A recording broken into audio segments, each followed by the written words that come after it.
Yo les gars, on se retrouve aujourd'hui pour une nouvelle vidéo. Aujourd'hui on va faire une tier list de la méta 2024 étant donné qu'il y a plein de decks et plein de versions différentes. Je trouve ça intéressant de les classer, que vous voyez aussi en même temps les versions. Ce que je vais essayer de faire, c'est de mettre à chaque fois des decklists en fond pendant que je parle du deck duquel je parle, étant donné que ça vous permettra de suivre et aussi de voir une decklist un peu classique si ça vous intéresse ou si vous voulez tout simplement prendre des idées. On commence directement avec Fire King pur. Donc étant donné que j'ai eu pas mal de tier list où à chaque fois on voit Fire King tout en haut, c'est bien avec Diable Star, donc je voulais bien remettre au goût du jour le fait que sans Diable Star et sans Engine à côté, le deck pur est vraiment pas méta, on va pas se mentir. Le second du coup c'est Flunder qui est l'anti-méta, qui est là depuis pas mal de temps dans Yu-Gi-Oh! Et qui fait toujours le taf, on a quand même des trucs sympas avec, et ça peut quand même bloquer pas mal de decks. Donc au niveau de ce deck là, je vais le mettre dans peut faire des choses, c'est pas obligatoire mais clairement on peut toujours se faire surprendre. Dragon Link avec Bystial, donc depuis qu'on a eu la banlist, c'était un petit peu compliqué le deck, il s'est réadapté comme à chaque fois. Avec Bystial, ça reste assez solide, malgré que niveau ressources, on est quand même un petit peu en dessous d'avant, je trouve. Donc clairement, on va partir sur peut faire des choses, je trouve que ça fait partie de ce groupe-là. Dark World, du coup, on va avoir du support dans l'extension qui sort en janvier, donc je le compte post-support. On a vraiment des trucs sympas à faire avec Jen et Ken, j'ai vu des combos assez intéressants qui peuvent faire des choses. Pour le coup, c'est pas un truc non plus que je mettrais dans solide, étant donné qu'on est assez dépendant dans ce deck-là. Mais pour le coup, je trouve que ça peut faire quelque chose, donc je vais le mettre dans cette tier list-là.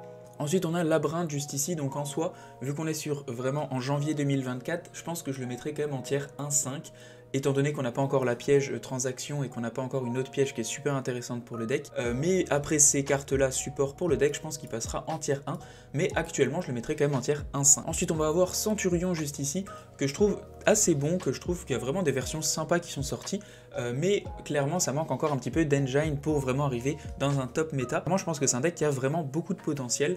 Pour le coup, pour le moment je le mettrai dans peut faire quelque chose, mais après potentiellement ça va sûrement monter un petit peu. Le deck Manadium qui est assez intéressant, pour le coup c'est un deck qu'on n'a pas vraiment vu arriver. Il y a beaucoup de gens qui ont vu les sorties arriver et personne s'attendait à ce que le deck soit méta, mais on a vu beaucoup de top, on a vu des joueurs américains qui ont beaucoup joué avec et qui étaient très populaires.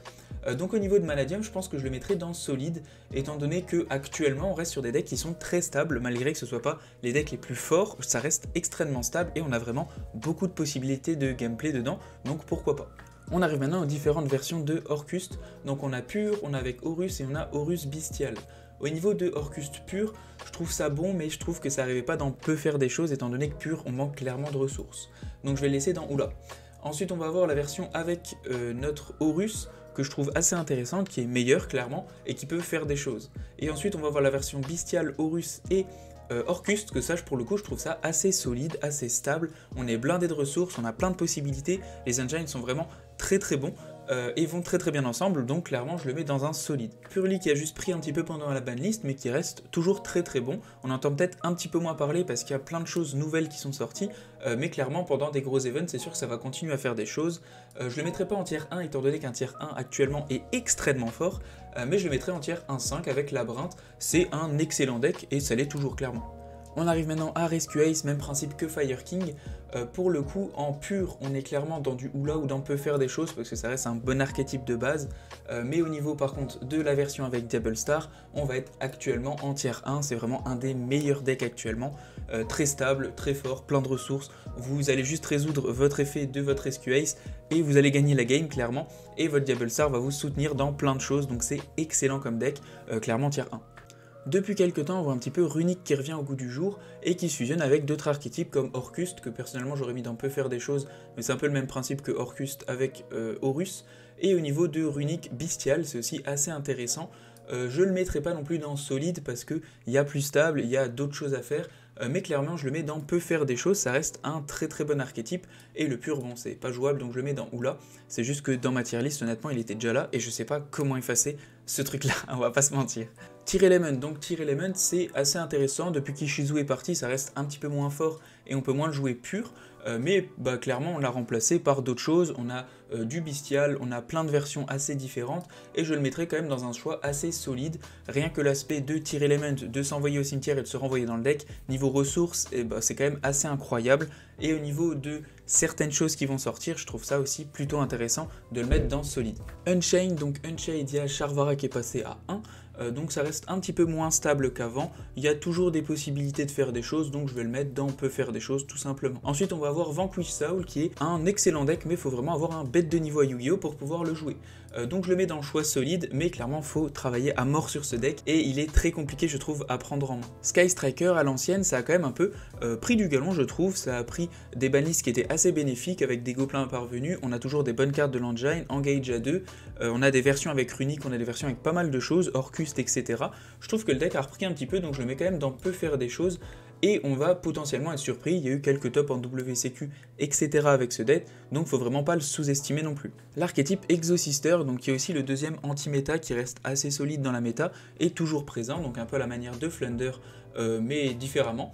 Donc au niveau de ce deck là, je le mettrai aussi dans peut faire des choses, malgré que quand je vois là, je pense que je le mettrai un petit peu en dessous par exemple qu'un Orcust avec Horus, que je trouve un petit peu plus stable, et bon on peut faire quand même plus de trucs avec ce genre de deck qu'avec des anti-méta. Les deux versions de Fire King, la première et la plus chère clairement, c'est Diablo Star avec Fire King, qui est pour moi un tier 1 et qui va rester tier 1 pendant très longtemps, et qui va sûrement après toutes les sorties de cartes devenir tier 0 et notre Rescue Ace va devenir tier 1, donc ça va encore passer au-dessus pour moi. Au niveau de la deuxième version avec Tree Brigade, ça reste une version que je trouve plutôt solide et clairement beaucoup moins chère que la version Diablo Star, donc je la mets dans cette case là et elle peut quand même clairement faire des choses. Le prochain deck c'est Bystial avec Dogmatika et Invoked, donc deux anciens archétypes avec Bystial.